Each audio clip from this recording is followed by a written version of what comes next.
Essa mesma elite que estava aí nesse jantar usou o judiciário e a mídia para transformar o Lula, Luiz Inácio Lula da Silva, num monstro, né, em 2016, 17, 18, com delações fajutas, hoje reveladas, né? A Lava Jato foi desmontada pelo Supremo Tribunal Federal e pela resistência do Lula e daqueles que não aceitaram, e dos advogados do Lula e do corpo de advogados e juristas que fez a batalha na hora que ninguém acreditava, né, Daiane?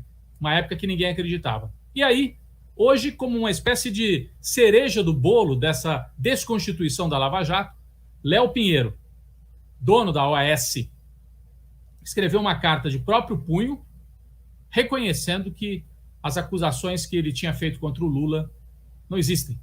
Isso num caso específico envolvendo suposta participação do Lula num encontro na Costa Rica para que o Banco da Costa Rica ajudasse a OAS. Ele disse que não houve nada disso, mas essa carta, né, desmonta depoimentos anteriores dele, e a gente lembra, Daiane, que o mesmo Léo Pinheiro, que agora assina essa carta, olha aí, a assinatura do Léo Pinheiro, e dizendo que não houve nada disso, que o Lula, portanto, não teve nenhuma participação e que esse caso também não se sustenta, foi esse Léo Pinheiro a base para que o Moro condenasse o Lula no caso do triplex. Sem Léo Pinheiro, não haveria a condenação do Lula.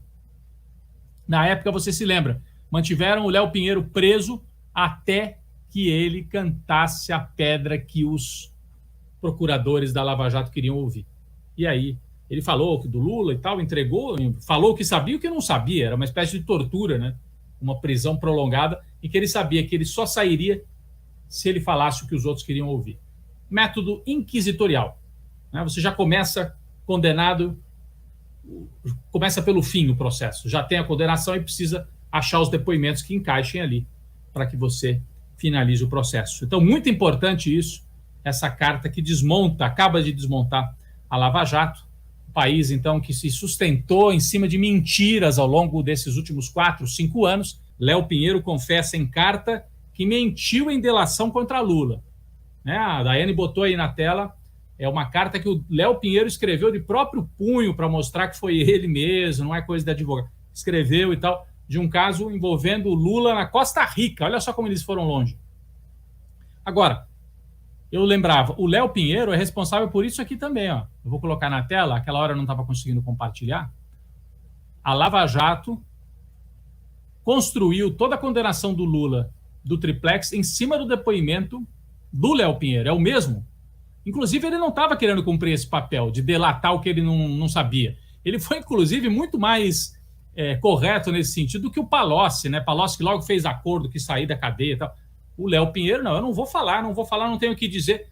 Tanto fizeram que chegou uma hora que ele entregou o Lula e aí a Lava Jato aceitou a delação da OAS, empresa dirigida pelo Léo Pinheiro. Só para a gente lembrar que a base da condenação do triplex é desse mesmo empreiteiro. Por isso que é tão importante isso que aconteceu hoje. Quem sabe ele também não se pronuncia, né, Daiane, mais especificamente sobre os fatos lá de Curitiba, né? Por enquanto ele falou de um outro, né, que era lá da Costa Rica, né?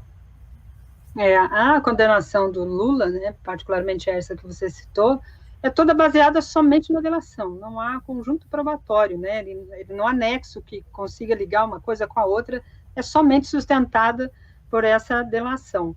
E, a partir disso, condenou, e a gente assistiu tudo que assistiu, e as pessoas ainda, esses dias, a gente, na sexta-feira, tratou aqui sobre aquela questão lá da Procuradoria da Receita Federal, e eu peguei um Uber para voltar para casa, aqui já no metrô, perto de casa, e o Uber comentando justamente essa questão. Não, mas é prova contundente, né? Eu falei, mas que prova contundente? Se o apartamento não é dele, por que vira prova contundente? Porque, na verdade, é isso que a gente está assistindo novamente, é uma tentativa de usar os processos, usar o mesmo discurso e permanecer nesse ataque ao ex-presidente Lula, né?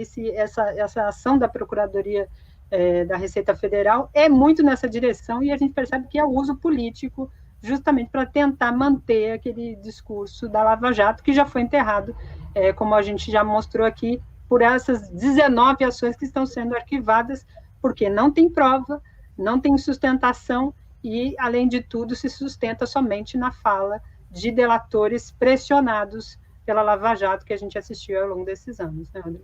Exatamente, exatamente.